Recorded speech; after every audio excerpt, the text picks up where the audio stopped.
Hello, hope you're doing well. My name is Supermaya. Welcome back to me explaining ZardysMaze lore. This is going to be a part 2 to part 1, but it's going to be a lot less dramatic and it's not going to be in a video essay format, mostly because I just don't have the time to do it because I'm doing other things. Part 1 is going to be in the corner right here. I recommend you click that heavily because I'm going to be talking about a lot of stuff that you just won't understand if you don't watch that one. The point of this video is pretty much just to tie up some loose ends that I left kind of ambiguous at the end of part 1. So I hope you're ready because we're going to dive into the very concrete, definitely not vague lore of ZardysMaze. And just a fair warning, this is my own interpretation of the lore, so you might interpret it differently. However, I think mine is probably pretty accurate to what it's trying to tell us. Okay, so the first loose end that I want to tie up is the big, giant, probably crawler monster that's underneath the maze. In ZardysMaze, there's some codes you can find that are basically the ends of YouTube links, and if you put them in youtube.com/ and then whatever the code is, it'll give you a video. One of these secret videos shows us an underground tunnel from the ZardysMaze 2 trailer. In the ZardysMaze 2 trailer that we see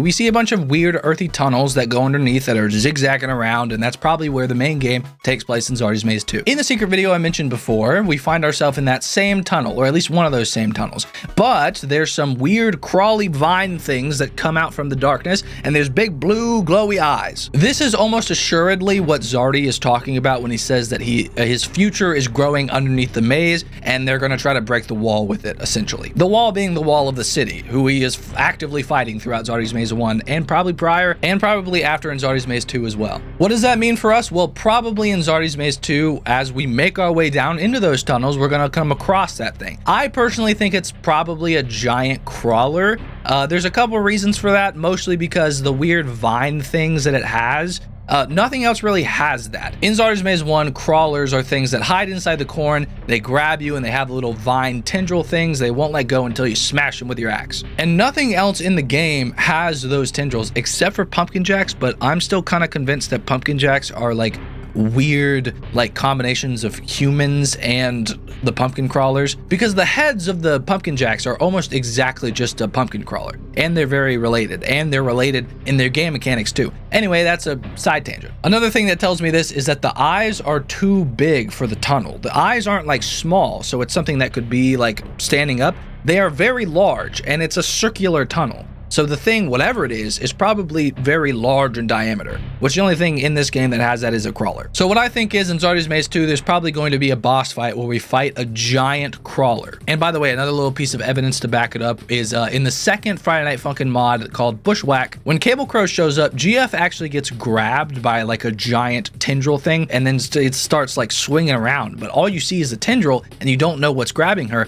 Well, that tendril is exactly the same thing that we see in the secret video. So what that tells me is that the thing is probably still underneath the ground and that it just can grab things from like a really far distance away. So that's terrifying. One more little tiny side thing to note, in ZardysMaze, pumpkin jacks and pumpkin crawlers sort of have like this hive mind thing going on, where if you kill a pumpkin crawler, the pumpkin jacks know and they run to your location. And so what that tells me is that there's a connection between them. And that's really not good, because if the giant thing underground is a crawler, it's also connected to that hive mind, which means that it probably can see through like the pumpkin jack's eyes or the pumpkin crawler's eyes, which is not a good thing. That's a very bad thing. It makes it very powerful. The second loose end that I want to tie up is about the city and the Nephrite squad. For those of you who are unaware, Nephrite is a community member who was the first one to do true Foolhardy. Very good player, and because of that, Nephrite actually got one of the characters in ZardysMaze named after him. Nephrite is probably the code name of the team leader. Now, something I didn't go into at all in the last part was actually what happens if you beat the hardest custom challenge,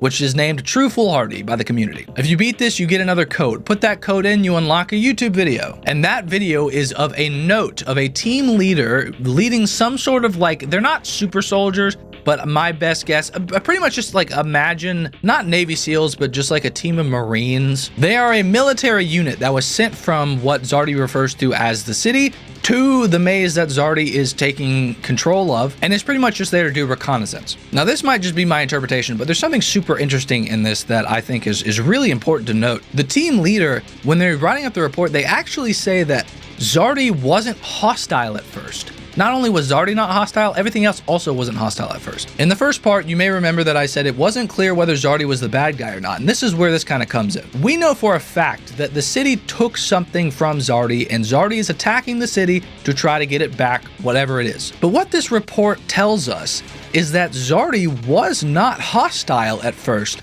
to these people that came to check out the maze. So what I think happened, what my interpretation is, this military unit came to check out the maze and they stole something from Zardy, and then they became hostile towards these military units. Then the team probably escaped and went back and they took the thing with it. Ever since then, Zardy has been chasing them and trying to get it back, and we can assume that's why he's building this army. One more thing I want to talk about regarding the scout teams, which is very, very much interpretation, and I would not bet my life on this being correct at all, but it's an interesting theory. The scout team mentioned within the report from the leader is actually scout team 12. Now, in one of the challenges, it is basically an endless mode, and there's different things that happen each time you destroy another weed. Now, something super interesting happens when you get to 21 weeds. When you get to 21 weeds, basically the game just pauses.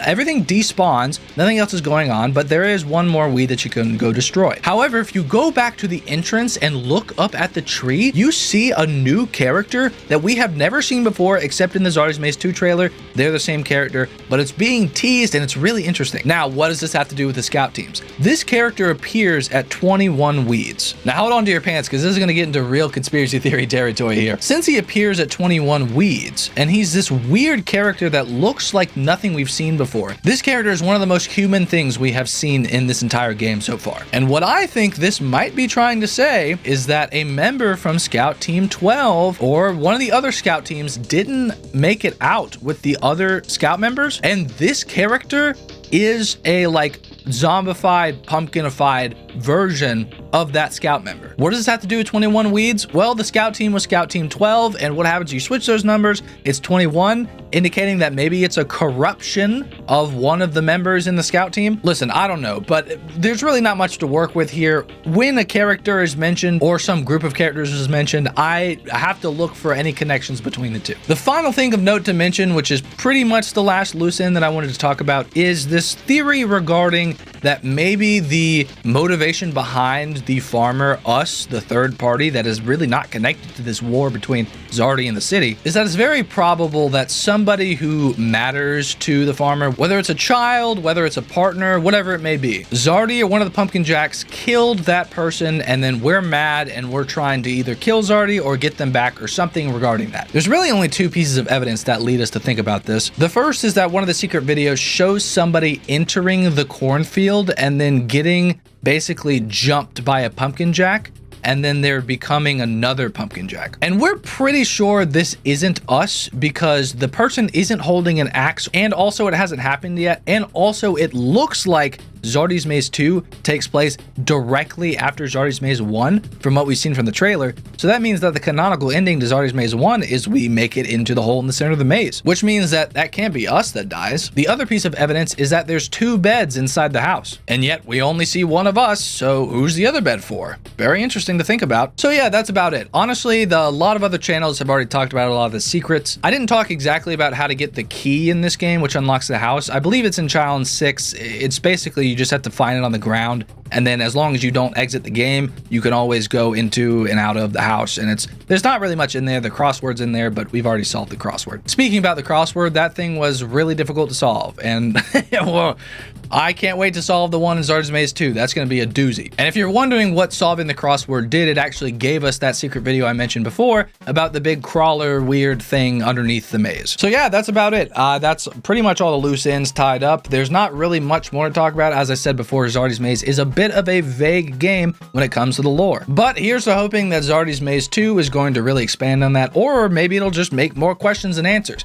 Maybe we got a new FNAF on our hands. But you know what? If we do, I'm excited for it. I'm ready for it. And hey, Swanky Box, please update us on ZardysMaze 2. I'm dying here. I'm gaslighting myself into believing that it's coming out soon, which is the whole reason that I'm making this video, so that I can catch people up on what's happening, because I haven't done part 2 of it yet. But here's part 2, so now everyone should be satisfied. And if you're not, well, then yell at me in the comments. that's fine. So thanks so much for watching. If you enjoyed the video, you can like it. If you really enjoyed it, you can subscribe. Thanks so much for sticking around. I'll see you in the next video, which hopefully will be a ZardysMaze 2 video. But hey, if not, I got a bunch of other stuff that you can watch too. So I'll see you then. Goodbye. Have a good one. See you later. I hope I didn't forget anything. I probably did.